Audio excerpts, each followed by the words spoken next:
o'clock, and that's Yes, when you're going I to think, answer. yes. All right? Okay. The first question, flood field non-uniformity in reconstructed SPECT images can result in star artifacts, ring artifacts, hotspot artifacts, or cold spot artifacts. You can count. Okay, we're going to start right now. Okay, 10 seconds.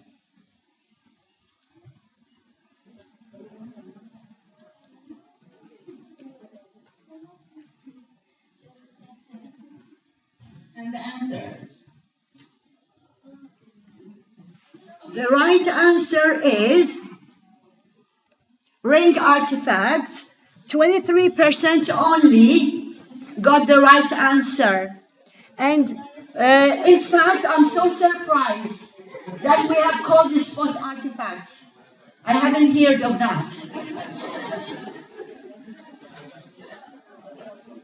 Okay. Everybody has clickers? You don't? Any more? Where's my hand?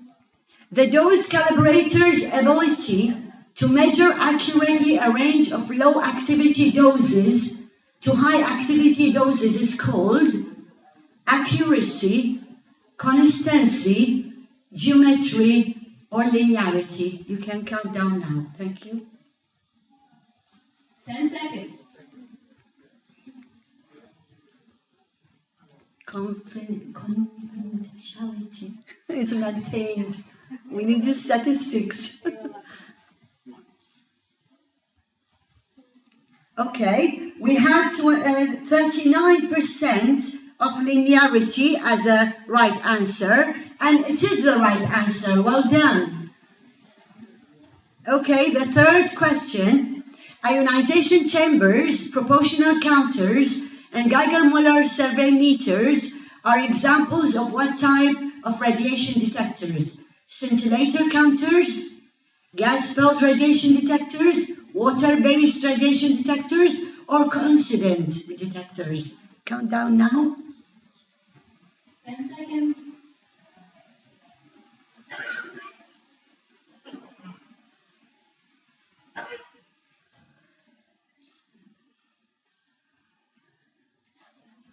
Whoa, maybe the majority had scintillation counters, gas-filled radiation detectors, and the right answer is B. Ionization chamber is not scintillation detectors. Okay? The fourth question, image representation of raw data obtained from projections of the object for image reconstruction is called sinogram, star artifact, uniformity projections, or blank scan. You can count down now.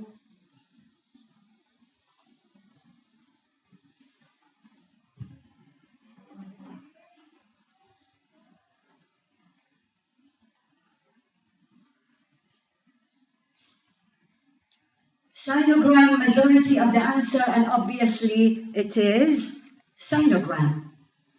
Round of applause for yourselves. Very good.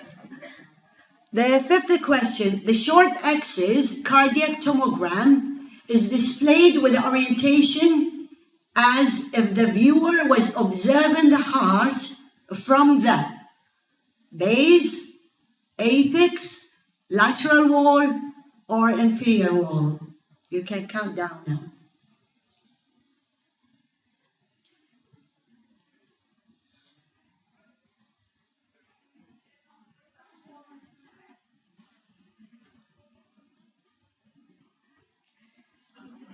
The majority, 71, not bad, had apex as the right answer, and it is. Well done. The sixth question, if a patient has an irregular heartbeat, the total number of cardiac cycles acquired for each projection will be the same if each projection is acquired for. Is it the same length of time? The same number of beats, the same number of counts, or the same acceptance window? You can count down now.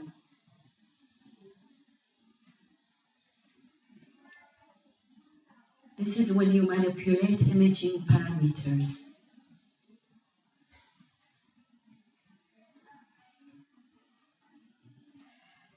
The same number of beats, 30%, surprisingly the same accepting window, which is dramatically wrong. And the right answer is the same number of beats. Okay. PET blank scans are performed daily and acquired data are applied for. Is it for SUV calculation, image reconstruction, energy window calibration, or it is for attenuation correction? Count down, please.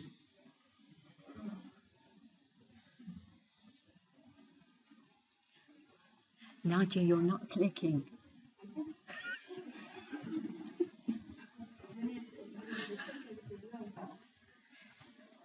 Attenuation correction is 50%. Who can tell me what is the right answer? Attenuation correction. Well done. Half of you guys.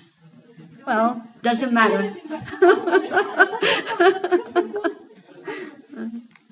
Yeah, because it's, I said confidentiality, so anyone can answer anything. Okay, the 8th question. Which of the following two tracers are the most widely used for the quantification of regional myocardial blood flow with PET? Is it fluorine 18, FDG, carbon 11, hydroxypyridine, oxygen 15 labeled water, nitrogen 13 labeled ammonia, fluorine 18, methylpyperon amino acid, and C11 labeled methiodide, or is it fluorine 18 labeled glucose, oxygen 15 carbon monoxide? Count down now, please. Quantification of regional myocardial blood flow. I think somebody mentioned that. Oxygen 15 labeled water and nitrogen 13 labeled ammonia got the majority, which is even half of their 50%, and it is the right answer. Let me see. 29. FDG is not used. It's a viability test. Okay? For myocardial perfusion viability test. Okay. The 9th question. Extravasation of the tracer at the site of injection when performing bone scintigraphy may result in visualization of the thyroid, stomach, kidneys, or lymph nodes. Count down now, please.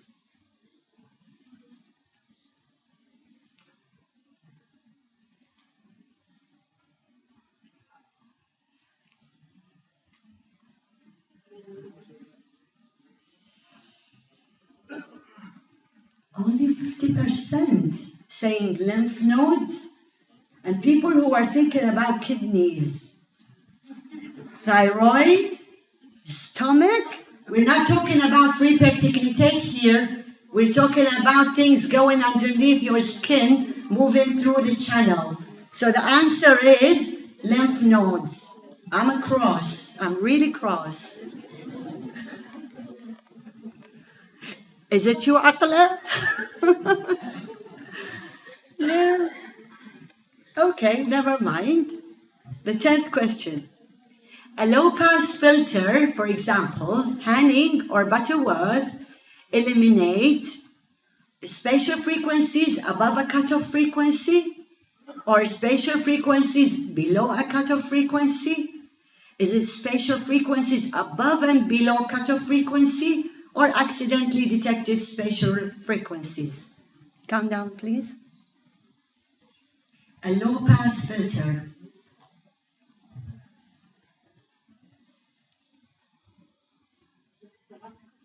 No, we have 10 more. This is the beauty of it. So far we are good. Yeah. Okay. I have to admit that the low-pass filter is a smooth filter, so it should remove special frequencies above a cutoff frequency, not a below. I'm again across. Okay, 11. Star-shaped activity seen on images at the site of injection that could possibly impair visualization of nearly or nearby structures is caused by the phenomenon known as septal penetration, defective collimator, overheated pyramid tube, or detector non-uniformity. Please count down.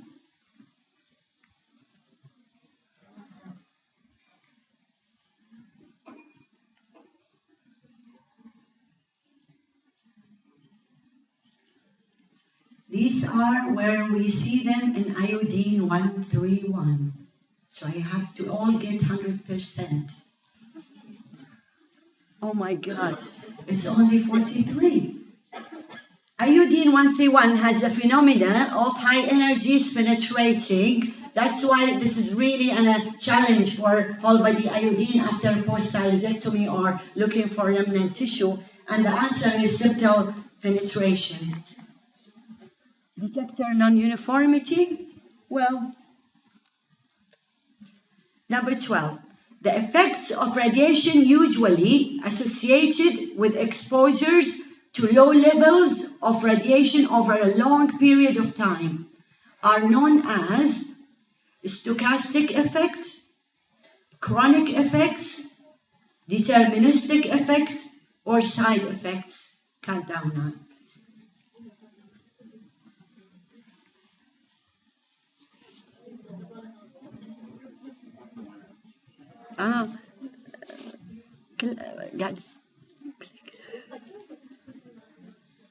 Okay.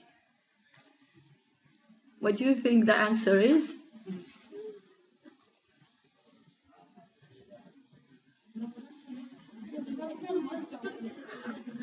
Who said chronic effect?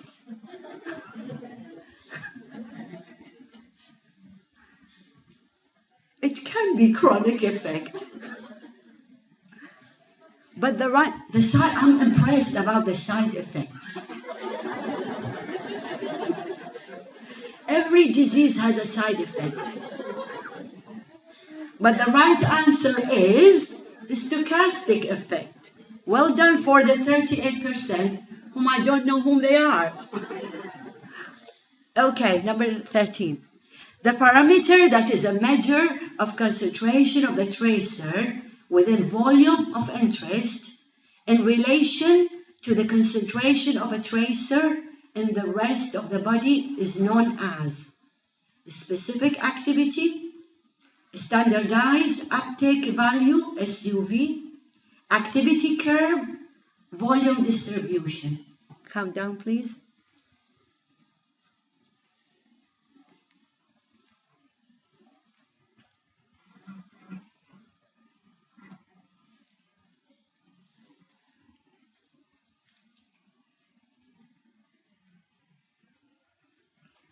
Well done. 47% got SUV as the answer. Activity curve, 13%. Volume and specific activity. Yeah, specific activity is, we're not dealing with radiopharmaceutical measurement here. So SUV is the right answer. Okay, 14. Which of the following will be helpful to differentiate rectal from bladder activity when performing Technetium-labeled RBC bleeding scan? Is it delay imaging, dynamic imaging, lateral views, or caudal view?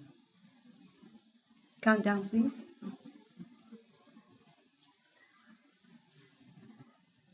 Bladder and rectal activity.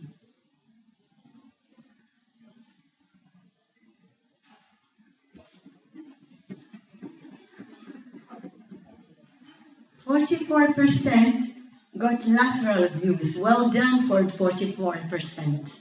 because the rectal activity and the bladder, no matter what the patient empty his bladder, always there is an remnant tissue in that area. The lateral view would really serve the purpose in discriminating the two activities. Are we doing fine with the time? The primary route of excretion of Technetium-99M sestasmibi is skin, hepatobiliary tract, urinary tract, respiratory tract.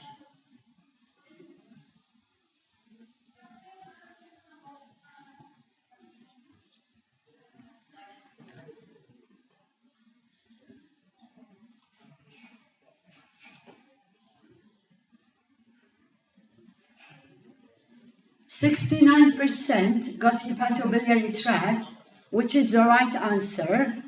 Respiratory tract, I don't know. I'm glad 0% is skin, otherwise.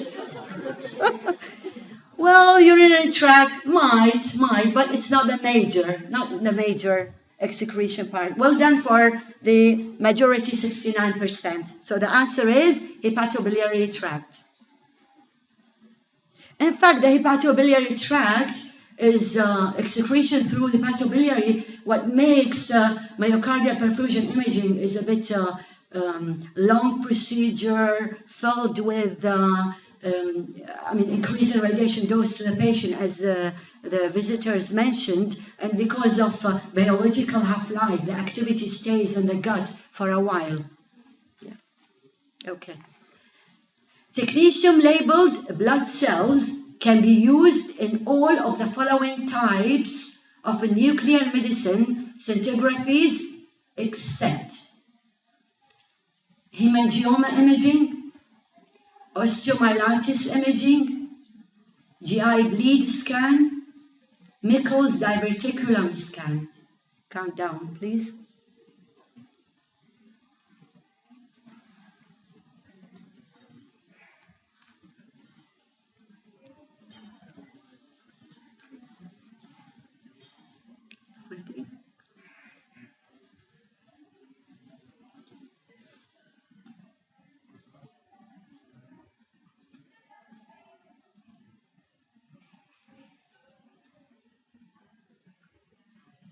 I think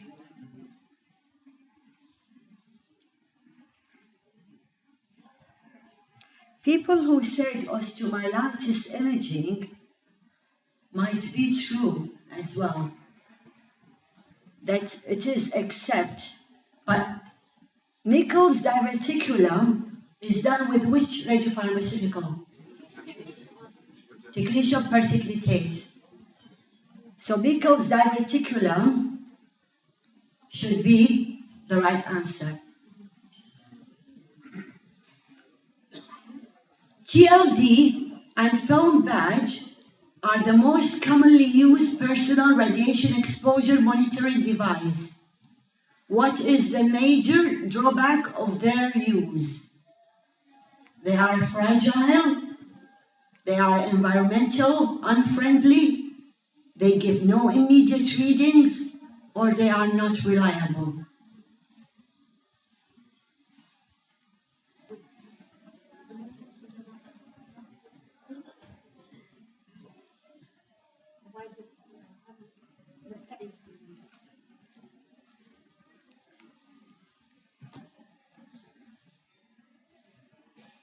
They actually give no immediate readings. Well done for the 83. They are fragile, 3%. Environmental unfriendly. No, actually they are so friendly. That's why we're using them. Patient preparation for post-thyroidectomy, iodine 131, iodine 131, whole body imaging for metastases may include all of the following except discontinuation of replacement thyroid hormone, administration of exogenous thyroid stimulating hormone, administration of 600 to 1000 milligram of potassium perchlorate 2 hours before imaging, following a low iodine diet for 1 to 2 weeks before imaging. Count down, please.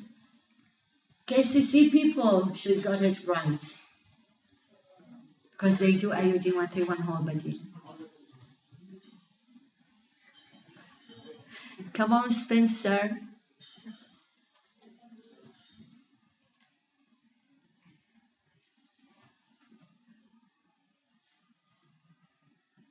Okay, not the majority. In the majority, about 50% got administration of potassium perchlorate 2 hours before imaging, and this is the right answer. Others, the A, B, D, actually is the preparation, imported preparation for iodine 131 post-thyroidectomy, and the idea behind it is to stimulate thyroid tissue, the remnant one on the operation side and also all over your body.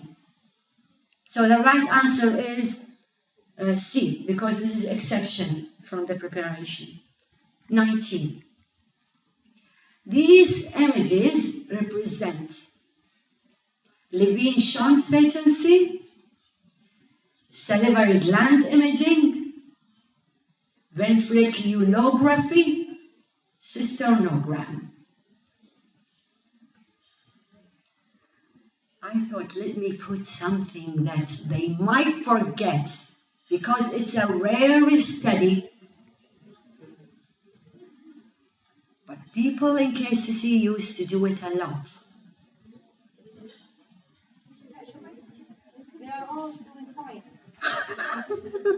Okay, 69% got cisternogram. Well done, everybody. It is really the cisternogram, which maybe it fades away now in Kuwait. Ooh, I don't know about the state or, yeah?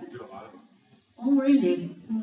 Because we used to do it with the psychiatric hospital and people with operation when they had like a CSF leaks. What about Europe? You never see it. Yeah, never. See, now you have to study, okay, about Georgia, about it. I must admit that my experience. So he's one of the 10%. Yeah, actually, we used to do for the CSF leak, where neurologists should come to the department and do the puncture, yeah, the injection. And we discussed about the advanced level of when the technologists do that. Okay. The last question. According to the Nuclear Regulatory Commission, NRC definition, the part of the body that is most susceptible to radiation damage under the specific conditions under consideration is called, is it the critical organ, the purge organ, the target organ, the internal organ? Come down, please. I put this question because people, when they start talking, you see them, they are confused between the two. And you're not sure what they are talking about.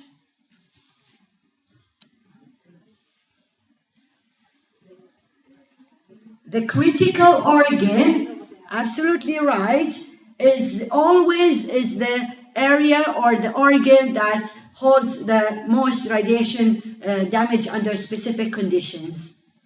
And the target organ is the organ I want to image.